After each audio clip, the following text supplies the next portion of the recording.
It's the wintertime school holidays of 2020. I'm 13 years old, and pretty much every single night throughout these holidays, I was getting up to some stupid shit that I definitely wasn't supposed to be doing.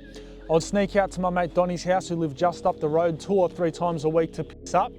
Or I would have my best mate Crocker around to my house to punch cones. Now, because of these two very costly habits, I was always looking for new ways to make money. You know, I'd sometimes sell a bit of shit on Facebook Marketplace, but you get to the point where you run out of shit to sell.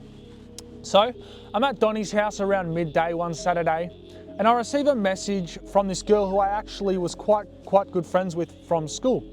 And she's asking me if I know anyone who can get her. And instead of me genuinely trying to help her at the time, the first thought that pops into my mind is, okay, how can I profit off of this transaction? You know, wanting to make money. So I come up with this idea. I remember this old trick. Now, if you've seen my previous video, you will know what this old trick is, but for those who haven't, let me fill you in. When I was 9 years old, I remember my brother pouring kitchen herbs into a Ziploc bag and it looking exactly like weed. So I'm sure you can see where I'm going with this. I say to this girl, who for the sake of this story we'll call Erica, that I'm able to get her some and that I can meet with her in the suburb over around an hour later.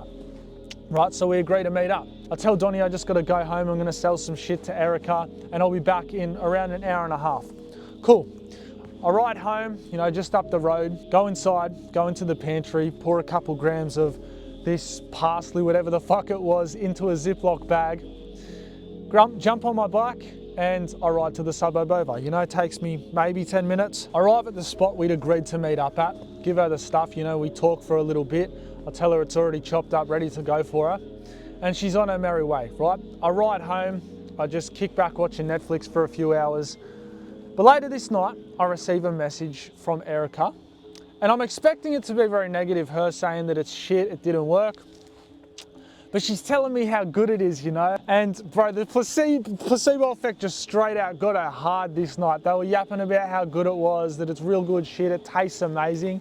And I'm just sitting there thinking, you're a dumb cunt, it's not even real, right? But nonetheless, I say, oh yeah, fuck yeah, I'm glad you're having a good time. But little did I realize that at the time, my luck would very soon run out, but I'm gonna get to that in a minute. Okay, so they end up telling me that they're nearly out and they're gonna need me to sell them the exact same amount the following day. So it's at this point that I'm thinking, fuck yes, like I'm about to have made $60 in 2 days, which to any 13-year-old is a lot of money, but especially to me at the time, you know, back then, bro, that was a lot. So anyhow, go to bed that night, and I believe around 10, 11 a.m. the next morning, I do the exact same thing. You know, go in the pantry, pour some kitchen herbs into the Ziploc bag, ride to the suburb over, meet at the same place, yap with them for a little bit and sell it to them. Cool. I'm thinking, oh yeah, this will be fine. You know, it'll be the same go as the night before. They'll have this fucking placebo effect from the parsley, whatever it is. And they're on their merry way. But I get home, fuck around, play a bit of Fortnite, whatever. And it gets to around, I would say 4:30, maybe 5 p.m. It's at this point that I receive a message from Erica telling me it's shit. I'll say, oh, that's really weird. Maybe he's like sort of got a bit of a tolerance to it now. You know, just trying to lead him on. Yo, brother, if you're enjoying this video, do me a massive favor and hit the sub button. You have no idea how much it helps me out. But with that said, I'll let you get back to the video, Sonny Jim. I remember telling him it's the same shit that I'd sold to him yesterday, you know, Arctic Monkey or something, I believe I called it. It's a fucking nice parsley blend, but they didn't need to know that at the time. So anyhow, at this point, I'm still pretty calm. I'm thinking, you know, she's not gonna fucking do anything. She can't do anything. What is she gonna do? But around 20 minutes goes by and she sends me another message telling me that her brother has told her it's fake. And I say, no, I assure you it's not. Like, I'm just trying to reassure them that it's not fake, even though it fucking is. And it's in this exact moment that I receive a notification on Snapchat that her older brother has added me. Now, he would have been 18 years old at the time, so my heart sinks into my chest when I read this, of course. She messages me and says, add my brother, you need to talk to him and explain this to him. And I say, nah, Erica, you know, I wouldn't scam you, rah, rah, rah. No more than 20 minutes later, bro, I receive a call from my older brother, who was 17 at the time, right? I pick it up and he says to me, did you sell fake to this Erica girl? And I said to him, how the fuck do you know that? And he tells me that Erica's older brother has just texted him, right? Because they were sort of acquaintances, they knew each other at this point in time. And I tell him I did. Now, he's not angry, all right? He's just annoyed with me. He says that, you know, I can't be scamming people, I can't be doing this sort of shit, it's a dog act, that sort of thing, and that I need to make it right, okay? He tells me that I should add Erica's brother, message him, and sort it out with him. So hesitantly, I add Erica's older brother on Snapchat. He messages me, and to sum it up, he says that he's going to come to my house at 7 p.m. and I'm gonna sort the money out for him. Now, as soon as I read this, I start to fucking panic, because this particular night, my brother was having a few of his mates over who I was also mates with, and I had spent all of my money on beveraginos, yeah? So I don't actually have anything to give this guy, and he's gonna pull up to my house at 7 p.m, no questions asked. Goes to around 6:30, and by this point, all of us boys are outside, you know, we're getting the fire bucket going, and the boys have said, you know, they're gonna back me, there's not gonna be any issues. There's 5 of us, including myself. Around 6:45, I receive a message from Erica's older brother telling me that he's out the front, and that if I don't come right now, he's gonna pull into the driveway so that my parents know he's here, which obviously wouldn't have been good for me. The boys and I start walking down the driveway. I have quite a long driveway, so you couldn't see the car from the front door. We get to the end, sure enough, Erica's brother is pulled up in his car with 2 other lads, right? He winds down the window, I start talking to him. It's pretty chill at first. He just tells me I need to make it right, you know? I owe Erica $30. The stuff she had the day before was all good, fuck knows how, but the stuff she had today was terrible. Fair enough. So I tell him I don't have the money at the moment, you know, I can sort it tomorrow, it'll be fine, I just don't have it tonight. Now, it's at this point that he tells me, okay, well, you need to give us something as collateral.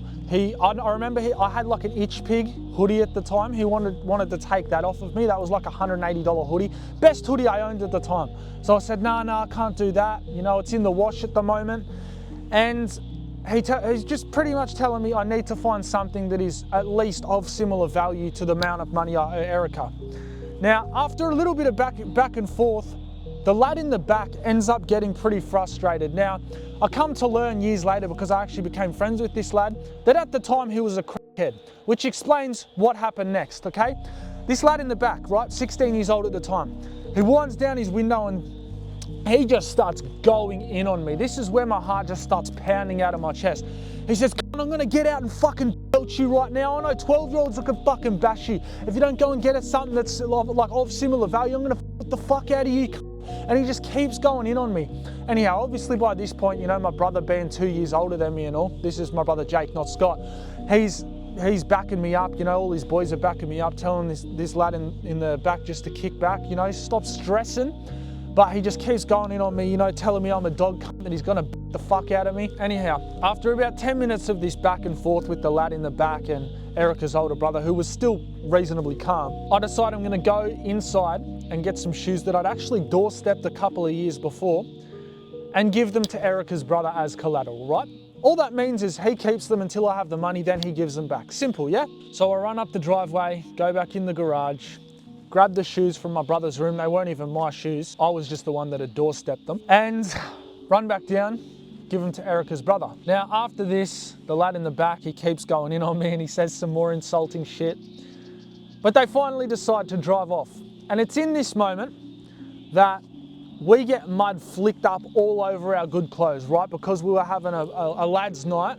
We're all in our best clothes. Sprays mud all over us. This really pisses us off at the time, especially one of the boys was wearing a white t-shirt, white hoodie, I believe. So we walk up the driveway and we see my eldest brother, Scott, okay? We tell him what's just happened, you know, Erica's older brother was here, he wasn't too angry, but this lad in the back, the crackhead, he was fucking off his head. Now, I'm not saying this to insult him, this is just genuinely how the story goes, okay? Now, as I'm telling my brother Scott about this lad in the back and all the shit he was saying to me, he's on his phone and he's getting up this guy's number or his Snapchat, and he decides he's gonna give him a call. Now, he tells me to fuck off, to go away. He didn't want me to be there for this call. So I sort of distance myself, but I'm just close enough to like hear what he's saying to this guy, right? This kid picks up the phone. He was 16, my brother was 17 at the time, just for reference. And my brother Scott just starts going in on this like I have never heard him do before. He's like, you want to insult my little brother? Come back round here. I'll fucking like the fuck out of you right now, you little crackhead, because he knew he was on crack at the time. And this crackhead is not backing down, you know, he's telling him he's a fuckwit, that he'll come back after he's been to the party that he's at. You know, he's just straight out insulting my brother, just going back and forth on the phone. Now after this call, Scott decides to message Erica's older brother and tells him, you know, he's flicked mud on our clothes, it's weak as fuck. And this dude was genuinely apologetic, you know, he said sorry, he offered to even wash our clothes, like do all of our laundry. We spend this night picking up, you know, we have a fun night. Gets to the next day, and I've really got to start working out what the fuck I'm gonna do in order to make this right. You know, I've got $30 that I owe, I've got about 15 bucks to my name. What am I gonna do? So I believe I tick around a gram of blood from one of my mates. I found it really hard to get at the time, but I got hooked up from one of my brother's older mates. And in my piggy bank, like I said, I had around 15 bucks. So I grab a $10 note out and I message Erica's brother. I say, all right, will this do? You know, I've got a gram of blood, I've got a $10 note, 30 bucks altogether. What do you say? He gives me directions, you know, he says go to his house, which is in the suburb over, put it in a pot plant, tells me exactly where to put it, send him a video, and I'll get my shoes back from Erica that week, right? So I ride to the suburb over to Erica's house, which is a little further than our initial meetup spot.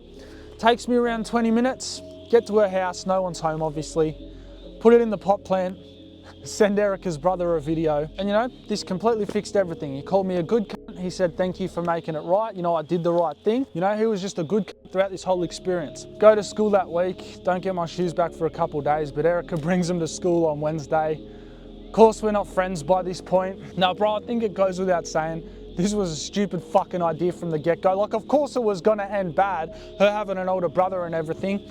I'm not gonna drag this and act like there's some super deep emotional lesson to this one. This was more of a funny story. The main takeaway is just, you know, don't be a dumb cunt, use common sense. There's better ways to make money in high school than selling parsley to your peers. If I was personally in high school again, and I wanted to make a good chunk of money legally and ethically, here's what I would do. I would go to somewhere like the Reject Shop or Bargain Buyers, buy a fuck ton of cheap lollies or any sort of snacks and drinks that your school canteen has, bring them to school and sell them for 25% less than the canteen sells them. You're gonna make some dollar bills, son. It's supply and demand. Everyone's already buying it from the canteen, yeah? Okay, so that's simply what I would just do, what I would do if I was a young hustler again trying to make some money ethically and legally, okay? So I hope you enjoyed this video. If you did, smash the subscribe button. I'll see you in the next one. Stay grinding, my G. Yo, what's cracking, my G? Just wanted to let you know my clothing brand Hectic Threads is doing a killer deal at the moment. $50 off an iconic logo hood using code SNUGGED UP on the screen right now. This offer is not gonna last forever. We ship internationally, worldwide. Do not miss your chance to cop one of the freshest fucking hoodies in the world. Peace out, my G.